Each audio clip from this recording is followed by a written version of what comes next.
उत्तर बंगाल के मिनी सचिवालय उत्तर कन्या में पहली बार उत्तर बंगाल विकास मंत्री निशित प्रमाणिक ने राष्ट्रीय ध्वज फहराया। क्या आप माँ बनने का सपना देख रहे हैं? एडवांस फर्टिलिटी केयर का अनुभव करें उस एक्सपर्ट टीम के साथ जिस पर परिवार भरोसा करते हैं, जहां होप बदलती है नई शुरुआत में। पेरेंटहुड की ओर अपना पहला कदम बढ़ाइए। New life fertility centre Siliguri, आपकी नई शुरुआत यहीं से होती है। Introducing TrueBeam with Hypersight, first time in West Bengal and Northeast India. Fourth installation in India, now at Hope and Heal Cancer Hospital, Siliguri. 2014 में उत्तर कन्या के उद्घाटन के बाद से स्वतंत्रता दिवस और गणतंत्र दिवस पर यहाँ अधिकारी या डिविजनल कमिश्नर ही ध्वजारोहण करते आ रहे हैं, लेकिन इस बार देश के 80वें स्वतंत्रता दिवस पर मंत्री निशित प्रमाणिक ने इस परंपरा में बदलाव किया। ध्वजारोहण के बाद पत्रकारों से बातचीत करते हुए मंत्री निशित प्रमाणिक ने कहा कि अब बदलाव की शुरुआत हो चुकी है। वर्तमान में सचिवालय में शिक्षा मंत्री और वन मंत्री सहित अन्य मंत्री आम लोगों को सेवाएं दे रहे हैं।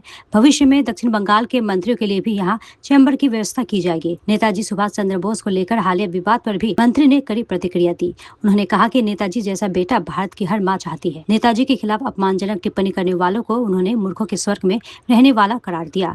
मंत्री ने कहा कि नेताजी का अपमान करने या उनके खिलाफ आपत्तिजनक टिप्पणी करने वालों के विरुद्ध तत्काल कानूनी कार्रवाई की जाएगी।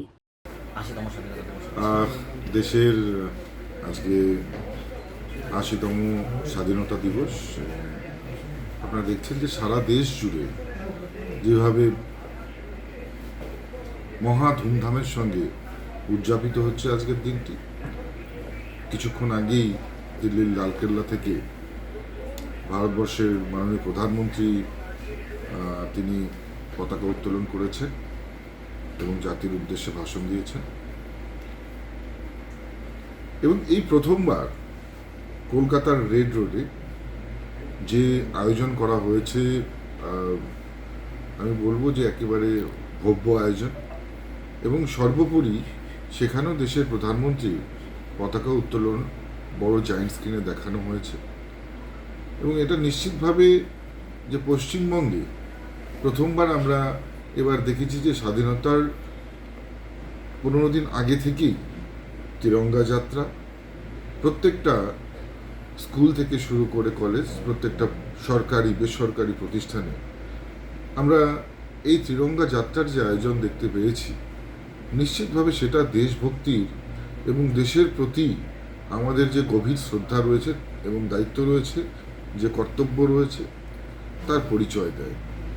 স্বভাবতই বলবো যে আজকের দিনটি যেমন আমরা প্রত্যেকবার স্বাধীনতা দিবস সারা দেশ জুড়ে পালন করলেও পশ্চিমবঙ্গের মানুষ কোথাও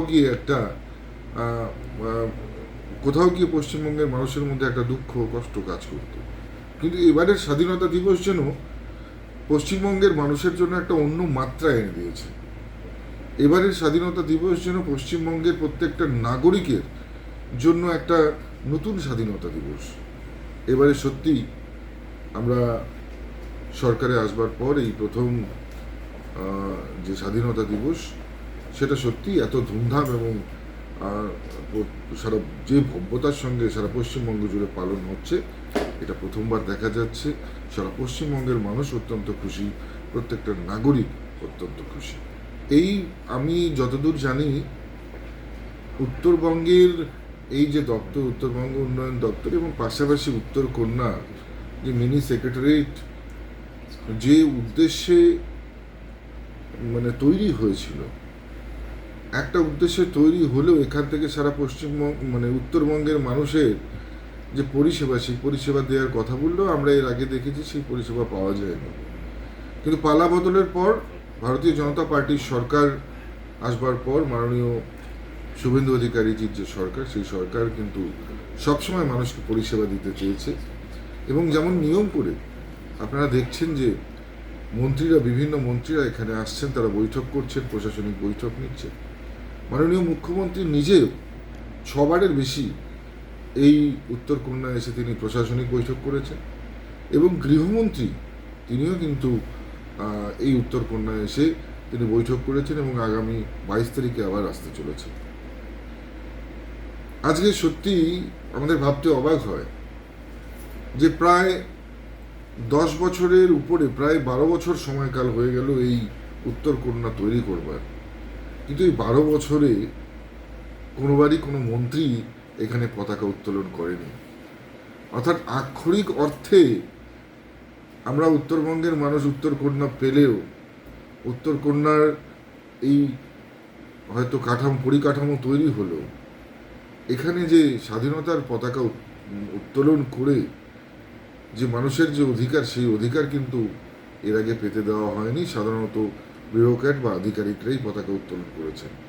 তো স্বাভাবিকভাবেই সব কিছুর মধ্যে যেমন পরিবর্তন দেখছেন, ঠিক একই রকম পরিবর্তন আপনারা এই ক্ষেত্রেও দেখতে পাচ্ছেন। এই সর্বপ্রথম উত্তরকন্যাতেও জাতীয় পতাকা উত্তোলন কোনো মন্ত্রীর মাধ্যমে হলো, এবং নিশ্চিতভাবে আমরা যে পরিষেবা দেওয়ার কথা বলেছি সেই পরিষেবাও কিন্তু এই উত্তরকন্যার মাধ্যমে পাবেন।